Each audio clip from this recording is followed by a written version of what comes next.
Ladies and gentlemen, we have with us today Mr. Ryan Reese. I have hundreds of people that have driven hundreds of miles to join me. The live studio audience, you can tell, they're in my closet or something. All right, so Ryan, before we Yeah. get into your book, go ahead and tell me a little bit about yourself. Sure. So I'm Ryan Reese. I am a digital marketing expert. I am also an author, and I focus my career and my writing within the restoration industry.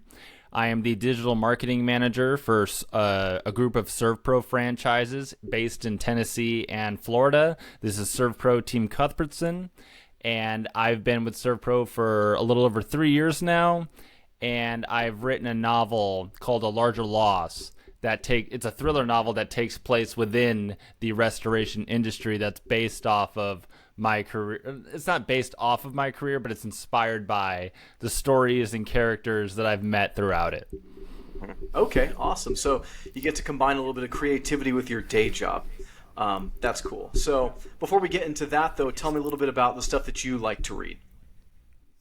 I like to read. It's funny because when I was younger, I'm 30, but I mean, probably through my late teens and all the way through my 20s, I was very much into like very hardcore, not just classic literature, but avant-garde literature. Like when I read the Jack Kerouac's On the Road, that was like the book that like I felt it was the first book that made me really love reading.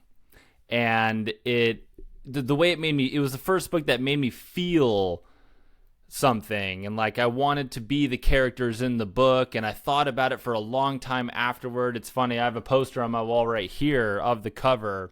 And I read all of Kerouac's work afterward. But then what's funny is I was working at ServPro, and I was on my lunch break, and we were right there in downtown Sanford, Florida at the time. And I'm walking to this restaurant, and this is a totally true story. I see on the ground a book on the sidewalk, and the cover is torn off, which usually means it was stolen from the library or a bookstore or something like that. And I picked it up, and it was John Grisham's The Firm, which was a very popular book back in the early 90s. There's a movie with Tom Cruise even. And I remember like I vaguely knew about it. It was not my cup of tea. I didn't read a lot of commercial fiction. And but I was, it was just a normal Monday. And so I took it with me. And before I didn't even eat that day. I sat on a bench and started it. And I like the full half hour that I had went by, and I was already on chapter 5, and I was like, okay, it was like the first book I really got sucked into, and I hated it because like this is not what I like, I don't usually read this kind of stuff, and it's about lawyers and all this kind of stuff, and I was like, I'm not interested in any of this, but why can't I stop reading it? And that's what turned me on to commercial fiction. At the same time, I read Jurassic Park after a friend left it in my car one day. And I've already seen the movie a million times. I grew up with it. I loved it. I already knew all about it. But again, I was sucked into it. And I'm like, okay, what is this whole commercial novel thing? Where the hardcore literature books, I was reading, Dostoevsky and Shakespeare and just every other huge author that you could have studied in college or in high school or whatever. And I love all that stuff, but it's much more challenging. But when I read the commercial novels, it was a reprieve from those, because those are usually heavier, more depressing, and more existential. And I was like, these are just fun and exciting. And so maybe it's me maturing or something, but Or regressing. yeah, yeah, right. Maybe just because I didn't care to look at it when I was younger, and now it was just different, and I just found it extremely entertaining and exciting. So I've been reading a lot of that lately. So I'm curious, you bring up all this, for lack of a better term, we'll call it like highbrow literature versus commercial fiction. Would Sure. you say that you styled your writing more off of the highbrow or the commercial? Definitely off of the commercial. I'll say straight up that the book I wrote is definitely a straight through A to Z commercial thriller. And what's funny is by that time that I found both of The Firm and Jurassic Park, I already had the first draft of A Larger Loss completed, and it was literally a full year in the love lives and the existential thinking of restoration and what we actually did, like what does it all mean and what are we actually trying to do. And I remember picking up those books and I go, wow, I just spent all this time, which was a year at that time, writing all of this, and I was like, no one's gonna read what I wrote. If I somehow channel it into this commercial genre somehow, then people will actually, because it was boring, and people already thought my job was boring in what I did. And I was like, if I can make it exciting and pull them in with some sort of mystery or intrigue or something like that, but I can also educate them at the same time of like, hey, this is something that happens every day, and there's businesses all over the world that handle this, and you might not really know about it. So it was kind of the mixture of the two, but I will say I don't use any fancy language or anything like that. Trust me, I've written something previously where I tried to be like that and I threw it away instantly. But once I got off the high horse and took my beret off, then I was like, you know what? I think I can actually write something like this. Awesome. And you brought up an interesting point about picking up new things to read that you've never read before. And I think that goes hand in hand with what you just said, which is like trying to write things you've never written before as well. So for both the consumers of books, try something you never read before. It'll open up your eyes to a whole new genres and whole new styles that maybe aren't in your thrillers that you always read. Maybe you'll find joy in fantasy or something like that. And then vice versa for the authors, maybe you have a voice for fantasy where you've only written commercial fiction. And you won't find that out until you try. Definitely, yeah. Yeah, another thing that you just pointed out, though, is like a lot of people don't know about the restoration industry. And so for those of you who have watched me before, I've mentioned casually my day job. I work for a software company that makes software for restoration contractors. And so the restoration industry is basically like if you have a fire or a flood in your house, companies will come in and clean all that stuff up. And so ironically, you mentioned a lot of people don't know about the industry, and I myself didn't know about it until I got into it in 2011 or so. I was actually working for a temp agency. I was doing a bunch of different jobs, just taking whatever they throw at me. And the guy that was at the agency said, "Hey, how do you like doing demo?" And I was like, "I like breaking stuff." And he was like, "Great." And now I've been in the industry for like however many years this is, 13 or 14 years or something like that now. So it is very important and more widespread than lots of people would think, especially if you've never been exposed to it before. But I actually want to read a quote from your website. You said, "I always wanted to be a writer. I just never had anything to write about. It wasn't until I started working in restoration where I realized that there were so many interesting people, places, and stories right in my own backyard." And so I do want to hear a couple of experiences that you've had in the restoration industry. Maybe we can swap a couple stories right now. For sure, yeah. So very much like you, I didn't know about it until I got started into it. I was actually working in air conditioning at the time, doing digital marketing, and I saw a better opportunity with this, what I thought was a small-time, mom and pop called ServPro. And I knew nothing about fire, water, and mold and all that. And I go, it's the same thing. Vans out the door. Get vans out the door. And somebody completes a service at a residence, And little did I know, it would open me up to all this. So some anecdotes, like I remember oh yeah, there was when I first started, there was a lot of mold, there was a lot of water, the typical kind of things. I live in Florida, so we see stuff like that all the time. But it wasn't until the first bioremediation came in to where I remember sitting in a work in progress meeting and looking at the screen, and we have our production manager flipping through the photos, and I was like, wait, nobody told me we did anything like this. And it's the saddest story ever. And this story is actually used in the book. So it was a bio to clean up a decomposition stain where somebody had passed away. And it was an elderly woman who just passed away of natural causes. And we were there to clean the stain because she had been there for about a month. And but her husband, who was also obviously elderly at the time, had Alzheimer's. And so he didn't even know that she was gone. He never reported it or anything like that. So how we found out was a neighbor called the police due to the odor. And then the children in another state got involved, and then insurance and all that. And I just remember being like, wow. I remember I even went to the residence and like looked at. I couldn't. I mean, full PPE. That was my first time in PPE and all of that. And it like opened me up of like, this must happen every day. And you never hear about stuff like that or anything. And so, yeah, we did our mold and water jobs, our fire jobs, which are equally devastating to some extent. But there was just that little pocket of somebody's life that I was introduced to that like, that's where kind of like that quote you're referring to. I was like, man, this is someone's family, and this is heavier than I thought it was. It's not air conditioning, where someone just needs a new unit or something like that. It was definitely deeper, and also with restoration, the customers are very, every time if they're calling you, they're in a very bad situation. And so there's always a story, there's always drama, but there's also like you have to have that empathy. And me coming from an artistic background, I think that comes naturally.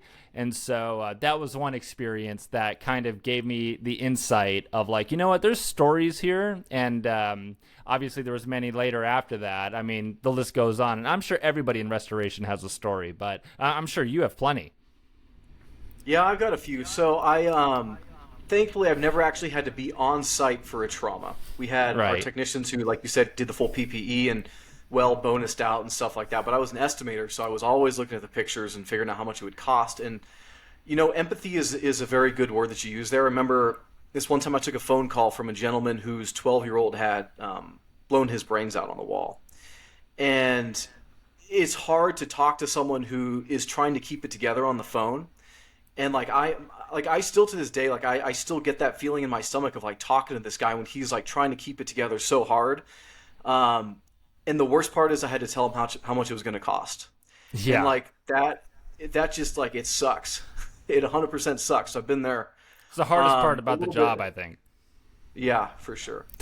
But we can be people's rock in hard times, so to speak. Another one. This one isn't quite as intense as that, but yeah, it's still disgusting. There was an older man. He had drawn himself a nice hot bath, and then got in the bath and then passed away almost immediately. And so the tub overflowed, and the steam the water just basically cooked him alive in a soup. And then there was literally like skin flakes all over all the ceilings and the walls. I mean, the whole house was a gut. I'll just say that. And they found out, days later after there was like water running down the front steps or whatever. Like, but this is the kind of thing that that people in the restoration industry have to deal with, and a lot of people don't even know it exists. So this is where Ryan and I come from. So he's a sick person. I just want you to know that. And this is the kind of stuff that's going to be in his books. If you're a sick person, you'll like it too. It's not so bad. Yeah, but I will say that was the one thing that did inspire me of like. Because, hey, we've handled suicides before and a lot of other, it originally started with a meth lab explosion. Once I found out we did that, I was in a meeting, and it's like, oh, yeah, this house had a meth lab explosion, and we need to go clean it up. And I was like, wait, we do this too? And that's kind of like where that idea came from of like, kind of like Breaking Bad, like, what if we got involved with this somehow and there's like a drug deal gone wrong? That's not what the book is about, but that's where I was like, you know what? There's like an introduction where innocent people get involved with something so dirty, literally and figuratively, Yeah. And so the book starts with, what appears to be a homicide cleanup turns into something else. Okay. Yeah, well, I think like you just mentioned, there's lots of opportunity for you, or maybe me. Maybe I'll write something too. I don't know. I'm not too much into the Hey, I'm to the all for it. mystery. Yeah, well, I think there's I've had other comments from other people saying like, hey, I never thought about it like that, and I think there's a whole genre that could be done of different stories. Look, if there can be legal thrillers and spy thrillers and all these other occupations, there definitely can be something with restoration, which I have aptly dubbed the resto-thriller. Yeah. So I think it's a whole new genre that could be, it's a subgenre, but totally opened up. And I encourage anybody to write another story or make a movie or whatever it is could be done about it. I think so.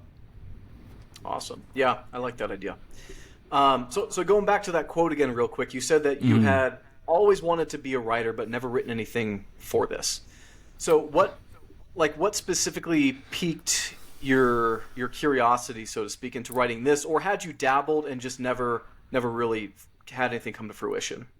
Yeah, so it's more of the latter, where writing was the first collaborative thing that or not collaborative, creative thing that I've done since I was a kid. Yeah, I mean, it's the cheapest thing you can do, paper and pencil. But I made films and I also make music, but I look at those things more. I mean, you got to write the script first. You got to write the lyrics and the music itself. And so writing as a whole has always been like the main. Same thing with digital marketing. I've written probably maybe not thousands, but hundreds of blog posts for ServPro. Same thing with air conditioning, and then the other industries that I've worked in before. I mean, and I never really considered that writing, but at the end of the day, that's you're trying to write for a certain audience, and I can say I've authored hundreds of blogs and articles and whatnot. But I never really took it seriously creatively. So, I mean, and like I said before, I wrote another novel before that was just a manuscript. It never got published or anything like that. I don't know. I think all of that was meant to amalgate into into a larger loss where it was the only writing piece I was 100% confident with. I knew it. Once I had the first draft and I looked at it and I had the commercial thriller idea, and I it all just snowballed, and it was like the universe speaking to me of hey, I know this isn't really what you set out originally to do, but where you're working and then everything else creatively you've done up to this point, this I think is what it's supposed to be, whether you like it or not. And I just accepted it, and I was like, you know what, I'm pretty sure I can do this, and so I just went for it, and now here we are. Yeah. Well, and that experience that you had is what some people would call the muse speaking to you. You have something inside you and you just have to get it out. And all the stars aligned, and now you're on my podcast. Yeah. Which is crazy to think. I mean, I think it's awesome that you have this show or even started it. And when you and I first started talking, I was just like, oh, wow. That's what I mean about with restoration. It's opened up. I would never have thought that this would exist, and the way that you work in restoration and do a whole different aspect of it, but besides the, cleaning itself or whatever. And there's so many other facets of it, but also that you would have a online show that focuses on that industry and writing itself. I was like, I can't believe it. I really couldn't believe it when I first saw it. So I appreciate it, man. Yeah. Thank you so much for having me on. Yeah, of course. And I spoke with a couple other authors, and you'd be surprised how many creative individuals there are in the restoration industry. You wouldn't think of it as such. Everybody just shows up and they put on their uniforms and they don their PPE and they go out and they do the work and they come, they throw the trash away, they go home. But you don't know what they do after hours. Everybody's got a little bit of creativity, and I encourage everybody to express that however they can. In our case, it's writing. Maybe other people, it's playing guitar or painting or whatever. But just get out there and throw your stuff in the world. And it helps relieve a little bit of stress from your day job, especially when you have such a stressful day job as the restoration industry. Certainly. Real quick, you were talking about all the blog posts that you've written. doing things like search engine optimization, I'm sure. What's the difference when you're writing for a marketing perspective versus a creativity novel perspective in your eyes? That's a good question. Um, I mean, I like to look at it like this. First and foremost, no matter what you're doing, I'll speak for myself. I throw it's there's drafts of everything. So it's like if I'm writing a blog post for marketing, there's a specific audience I'm trying to reach. We're talking about a specific topic. I'll throw my creative best at it, but I know that that's not what we're here to do. You know, we're here to market a service and explain to somebody who may be, for example, in the decision making process, and how we can convince them to choose our services over the competitors. You know, so it's much more like structured, and there's a lot of points to hit when you're articulating what you're going to write to focus on that goal.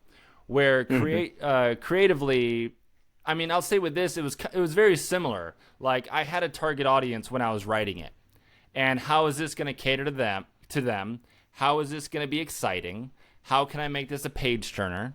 How can it, not ramble on?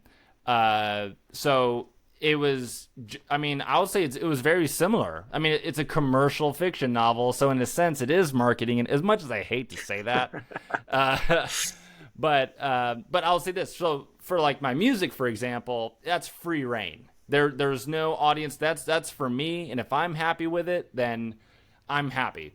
And so sometimes you even need a creative outlet from your main creative outlet. And so I think it depends on what you're doing. In another universe, I'm probably doing basket weaving right now or something more. It's funny. I wish I just played video games or something like that, where like it was just because you got to think about it. I was working all day and then coming home and writing all night about basically what happened at work all day. So I was thinking restoration around the clock. And so after a while, it just became such like a blur, and I was so sick of it that I was like, okay, I need to find a new topic or whatever. But then I'll get another idea of like, oh, that would make a great story. I know it's restoration related, but I know the ins and outs of it, and I know I could do it. Again, that confidence comes up, and I'll do a little bit of that and then go play guitar. So I don't know. It's weird. It's interesting you bring up though the recreation away from your recreation. I would say this podcast is almost that for me with writing, because even though I don't write about restoration, it's still like a second job almost. Like I get off work and I spend a little bit of time with my family, and then I do this, and then I write, and it all does add up. But yeah, it's definitely hard. Finding creative outlets is important. In the balance of it too. I can't imagine having I know this takes a lot of work to do. You got to edit this, and we set up this meeting to do this, and then you're also working all day, and who knows what else you got going on. And so it's Video definitely games. Yeah. It's hard, and then the way you got to compartmentalize your brain to factor all of them in and make them good, it can be really exhausting. Yeah, absolutely. So back to your novel a little bit. I was speaking with another, I guess you could call him an expert on thrillers a few months ago. And he said let me see, this is a terrible quote, so I'm paraphrasing here, but a mystery is who did it, and a thriller is stop who's going to do it. So is your book a mystery or a thriller? Oh, man. I got to pick one. You can probably say both. Just give me reasons. Nah. See, I give away a lot. I would say it's stop whodunit. Because it's more of, and I wrote it for people who weren't in the restoration industry. How would they understand any of the jargon or how this all works? So there's an opening scene where something happens and it's pretty, dramatic. And then, the next chapter is the new hire who comes on, and the audience learns through her eyes what restoration's all about, and they get the full orientation along with this character about what does this mean, what is the difference between remediation and mitigation, and there's all, because that was my biggest struggle in the first draft, is like, I get this, my coworkers will get this, but nobody else is going to get this. And so that's when I changed it. And so it's kind of there's a lot of clues laid around, and you have an idea. You just want to as the reader, it's more of trying to figure out, how is this person going to tie it all together? So it's not really a mystery of, we don't know who did it. Will they get caught is kind of the question, more than who done it. Awesome. Are you ready to read an excerpt? Sure. I'd be more than happy to. Do you want me to read an excerpt? If you want to, yeah. Oh, I will happily read an excerpt of A Larger Loss. So let me find, I have a page for an excerpt. Let me find it really quick. I wasn't prepared for that, but I'll be happy to. Oh, I'm sorry. I also do not have the best reading voice. I will happy to. I would be happy to. Okay. Let me find it. It's one of the more thrilling chapters. Okay, here we go. Hold on.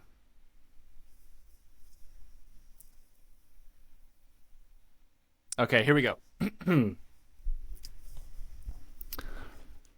All right, this is I'll try to build this up here. So, a large loss is happening at a big battery manufacturing facility. And the Hero Restoration Company is responding to it, but they don't have a lot of gear. But they just hustled a deal where they were able to rent a lot of gear. And so the hero, Lauren, is pulling up to the burning and flooding facility. The Kia squealed into the loading dock area, and in a single motion, Lauren leapt from the car and stopped in her tracks. Her mouth fell open in awe at the magnificent sight before her, a cacophony of noise and destruction framed inside the Vastricity building.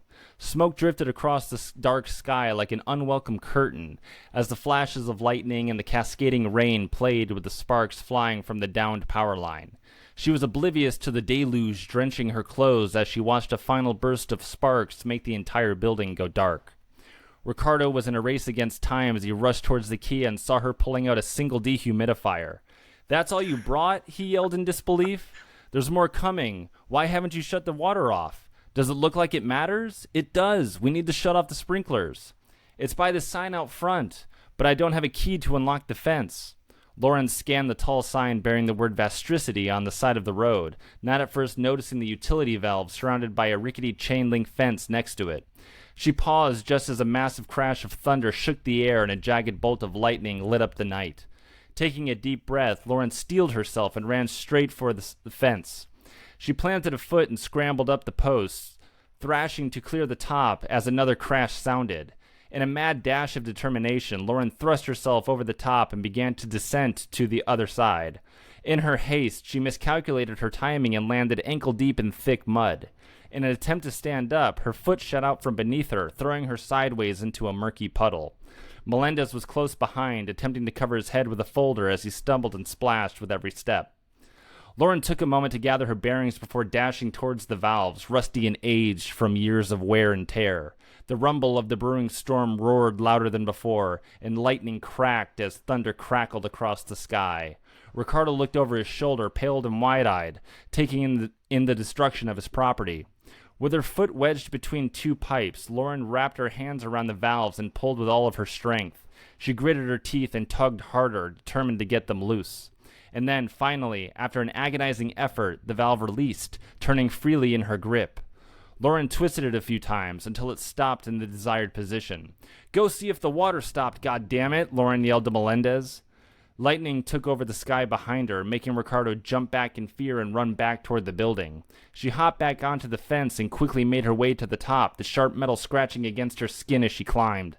Just as she made her jump, a sudden burst of white light cut through the darkness, striking the very same fence post that she had been on just moments before. She splashed down on the ground and felt a jolt of fear surge through her body. As she regained her composure, Lauren quickly ran her hands along her body, feeling for any signs of injury. A sigh of relief escaped her lips as she confirmed that she had appeared unscathed. So there you go. Yeah.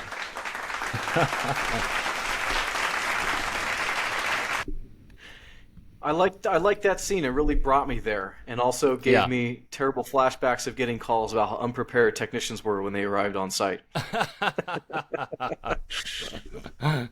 So I'm curious about your choice of a woman main character. I've often heard from people that men suck at writing women. So did you do any preparation for this, or did you take on the challenge because you knew it was a challenge, or do you have the insight into the female mind that all of us men wish we had? Like what's going on here? Okay, I can't say that I don't have the insight, but I can say I knew the character. So, and there's plenty of female characters in the book, and some of them are based on people I've worked with or people I've known. Also, so for the main character, though, to answer your question, to be completely honest, when I first started it, I was dating a girl, and she and I worked in the same kind of digital marketing space. And so her and I were very competitive. And she had the same like outgoing attitude. She was super creative, super ambitious. And but she would call me a sellout for working at ServPro and doing what I did, while she tried to do her own freelance thing and would just, she didn't have a health insurance and all this. And so but she had all the skills, and she was super talented. And her frustration, though, became a conversation, which I never forgot. And so I don't know. I had the idea of somebody based off of her who was super ambitious, but couldn't land something. And also being in restoration, I've seen all sorts of people come through the door, untalented and talented. And it's a very welcoming and kind of open door industry. And I was telling her, you could work at one of these companies. They'll hire you on the spot. But, mold and fire and water, that doesn't sound like fun. And I'm like, look, I know, but it's a job, and it happens every day, and it's an essential service, and it's in dire need of creativity, and you would excel in it. And so anyway, it came from just knowing that person and that type of character. And so I asked myself, okay, how would she get involved in it, and what would that realistically look like, and then what would her reaction to that be? And so it kind of is a trope of the kind of sassy, snarky kind of hero female heroine, but I will say it works for the story. I don't want to ruin the rest of it, but everything else in the book builds up. It's a vital element to it. Couldn't have been a man. I'll say that. Mm-hmm. Awesome. Why don't you tell me a little bit about your journey to publication? Are you self-published or traditionally published? I want to say traditionally published, but this is my first published. But this is my first published work, and it was not what I thought it was going to be. I thought I was going to be in bookstores, and I thought there'd be signage made and all this kind of stuff. These days, it's just not the case. That was a hard lesson for me to learn. So what happened was I wrote the manuscript. It went through a few drafts, and then I started submitting to agents and publishers. It's more likely for agents to pick you up as a client, and then they have the connections to pitch your work to a publisher. And then instead of just, cold calling a publisher being like, hey, I have a book, they must hear those calls 1,000 times a day, So I tried both, and nothing happened for months. I must have done 45 submissions altogether, and nothing happened. And then my last resort was going to be self-publishing. And then I got it wasn't even, because I got a lot of rejection emails, but one day I just got a phone call from, his name's Matt. in San Francisco. And it's funny too, and I probably shouldn't be saying this, but it felt more like a job interview than it did like, hey, we love your book, we want to publish it. It was nothing like that at all. It was like, hey, we're interested in this project. It kind of hits all the notes that we like. We want to move further with it. And can you answer, like, I answered questions for them. And once they found out I worked in digital marketing, they were like, oh, so we don't get a lot of people like that. So like we got to do this and we got to do that. And the importance of an Amazon rating. And I'm like, yeah. And we're fighting for Google reviews every day for our ServPro franchises. And I was like, look, I know the ins and outs of this. Also, like I said, I have a cover already made. Are you guys gonna change it or this or that? They're like, no, you're saving us money. That's great. So they're a very small publisher out of San Francisco, and it kind of feels more like a marketing company than it does. But they handled everything, and we have a deal and all this, and they got me. They helped with a lot of the publicity and whatnot. We made press releases, and they had contacts to send them out too. So because a lot of things these days, printing a book, I don't want to say isn't expensive, but it's a lot more inexpensive than it used to be. So there's not like a million books and boxes in my living room right now, But they said they have some deals with Barnes and Nobles in California, and so there may be a copy or two. It's all on demand. That's the thing. I'm an unknown author, and so like the bookstores are like, hey, yeah, if you blow up, they'll request it based off of the demand, but you might not end up in it even though we have contacts there, blah, blah, blah, blah, blah. So it's mostly online. It seems very much like self-publishing, I feel like. I've done a lot of the work too. But, hey, I'm not to complain. They've been super supportive and helpful, and it got edited again through a woman named Tracy on their team and everything, and they did a great job with it and all that. And I really couldn't be happier. Yeah, no, that's cool. I partner with a small publishing house, and I've had him on here before. His name is Lewis. Actually, he runs the house, or he's the founder of it, and he was kind of talking about a little bit of their processes too. And it's interesting that you say it's like a job interview, because it is kind of like a partnership. It's not just, all right, we're going to take these words that you wrote and you go sit over there for 6 months and we'll take care of the rest. It's like, no, we need these revisions and we want your feedback on this, and you got to go do this, you got to do this. So I'm glad that you didn't have the perfect experience, because then I think I'd be jealous. No, it was definitely a lot of hard work, and I identify with you. Yeah. Awesome. Final question before I let you go. As this is a book about the restoration industry, and you're in the restoration industry, did you write yourself in the book at all? I was talking with somebody about this today, because she just finished it, and she knows me and used to work with me, and she was like, is this person that person and this person that person? And the last question she had was, is this person you? So I want to say no. There is a character in it. He and I may have similar qualities, and I did put myself into him to like make his I shouldn't say make his decisions, because he makes some bad ones, but his just overall odd man out feeling. I'll admit, my whole career in restoration, I felt like the odd man out. I'm creative. I have tattoos and longer hair, and kind of more rock and roll than the traditional blue collar types. And so I always felt like I stood out. He's more of that guy. Just kind of like an odd man out.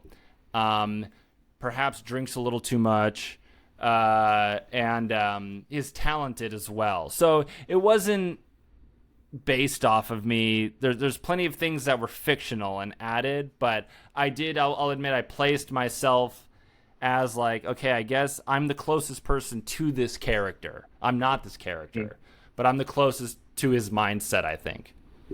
Yeah. Well, every author writes a little bit of themselves into each character. Even the not amazing qualities, as you might have alluded to. Yeah. All right. Well, any final words before I let you go? Yeah. So A Larger Loss is available on BarnesandNoble.com and Amazon. I promise it's an A to Z fun thrilling experience. I don't preach about anything or anything like that. It's supposed to be fun. I wanted to make restoration fun, and I appreciate you, man, for having me on here, and this has been great. And I've watched a few episodes of your show, and I think this is awesome. And I encourage you to keep going. And thank you so much for having me on. I really appreciate it. Absolutely, and I encourage you to keep writing, and I'll have you on next time as well. Awesome. Thank you so much. Bye.